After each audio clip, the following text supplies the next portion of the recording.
ರಾಮನಗರ ಜಿಲ್ಲೆನಲ್ಲೇ ಕಾಡಾನೆಗಳ ಹಾವಳಿ ಮಿತಿಮೀರ್ತಾ ಇದೆ.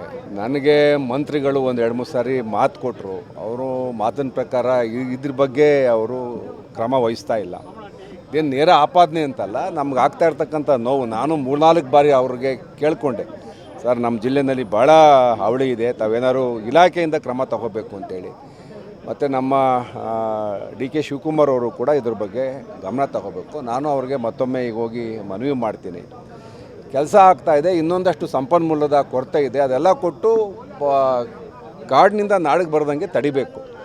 ಅದು ನಿಮಗೆಲ್ಲ ಗೊತ್ತೇ ಇದೆ. ಈಗ ಬನ್ನೇರುಘಟ್ಟದಿಂದ ಕಾವೇರಿ ವೈಲ್ಡ್ ಲೈಫ್ ಉದ್ದಕ್ಕೂ ಟ್ರಂಚ್ ಮಾಡಬೇಕು ಮತ್ತು ಆಫ್ರಿಕನ್ ಫೆನ್ಸು ಏನು ರೈಲ್ವೆ ಬ್ಯಾರಿಕೇಡ್ ಹಾಕಿ ಅದನ್ನು ಬೇರ್ಪಡಿಸದೆ ಹೋದರೆ ಇದು ತೊಂದರೆ ಇದ್ದದ್ದೇ. ನಮಗೂ ತುಂಬ ನೋವಾಗ್ತಾಯಿದೆ. ನಮ್ಮದೆಲ್ಲ ಪ್ರಯತ್ನಗಳಿಗೂ ಕೂಡ ಏನು ಫಲ ಸಿಗ್ತಾಯಿಲ್ಲ.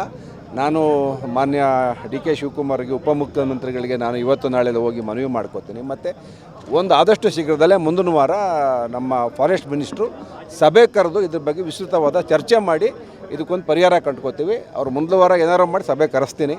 ನಾನು ಮೊನ್ನೆ ಮಾತಾಡಿದೆ, ಎಲೆಕ್ಷನ್ ಆಗಲಿ ಅಂದರು, ಉಪಚುನಾವಣೆಯೂ ಆಯಿತು. ಈಗ ಅದ್ರ ಬಗ್ಗೆ ಒಂದು ಕ್ಯಾಬಿನೆಟ್ ಮಾಡಿದಲ್ಲಿ ಒಂದು ತೀರ್ಮಾನ ಮಾಡಲಿಕ್ಕೆ ಎಲ್ಲ ಒತ್ತಡವನ್ನು ಹೇಳ್ತೀನಿ. ಒಂದು ಹಿಡಿದ್ರೆ ಪ್ರಯೋಜನ ಆಗ್ತಾಯಿಲ್ಲ ಸರ್. ಅದಕ್ಕೆ ನನಗೆ ಅದ್ರ ಬಗ್ಗೆ ಉತ್ಸಾಹ ಇಲ್ಲ, ಆಸಕ್ತಿನೂ ಇಲ್ಲ. ಯಾಕಂದರೆ ಒಂದಾನೆ ಎರಡಾನೆ ಸೆರೆ ಹಿಡಿಯೋಕ್ಕಾಗಲ್ಲ. ಇದಕ್ಕೊಂದು ಪರಿಹಾರವಾದಂಥ ಆಲೋಚನೆ ಆಗದೆ ಹೋದರೆ ಇದೇನು ಪ್ರಯೋಜನ ಆಗಲ್ಲ. ಒಂದಾನೆ ಎರಡಾನೆ ಇಲ್ಲ, ಸುಮಾರು 40-50 ಆನೆಗಳಿದೆ ಇವತ್ತು ಜಿಲ್ಲೆಯಲ್ಲಿ. ಅದರಿಂದ ಆನೆ ಹಿಡಿಯೋದ್ರಿಂದ ಪರಿಹಾರ ಅಲ್ಲ. ಇದಕ್ಕೆ ಆನೆಗಳಿಗೆ ಬೇರೆ ಪರ್ಯಾಯ ಏನಾದ್ರು ಮಾಡಿ ಅವ್ರನ್ನ ಹಿಡಿದು ಬೇರೆ ಕಡೆ ಸಾಕ್ತಕ್ಕಂಥದ್ದು ಆಗಬೇಕು. ಇಲ್ಲಾಂದರೆ ಕಾಡಿಂದ ನಾಡಿಂದ ಬೇರ್ಪಡಿಸೋದಾಗಬೇಕು. ಅಲ್ಲ, ಆಸಕ್ತಿ ಅಂದರೆ ಸಂಪನ್ಮೂಲ ಒಂದಷ್ಟು ಕಿಲೋಮೀಟ್ರ್ ಕೊಟ್ಟಿದ್ದಾರೆ. ಟೆಂಡ್ರಿಗಿಂದ ಡಿಲೇ ಆಯಿತು ಅಂತ ಒಂದಷ್ಟು ದಿನ ಹೇಳಿದ್ರು. ಆಗಬೇಕು, ಅದು ಪರಿಣಾಮಕಾರಿಯಾಗಿ ಮಾಡಬೇಕು. ಈ ಸಾರಿ ಒಂದು ಕ್ರಮ ತಗೊಳ್ತೀವಿ. ನನಗೂ ಎಲ್ಲ ಗೊತ್ತಾಗ್ತದೆ ಪ್ರತಿದಿನ ಏನು ನಡೀತಾ ಇದೆ ಅಂತೇಳಿ.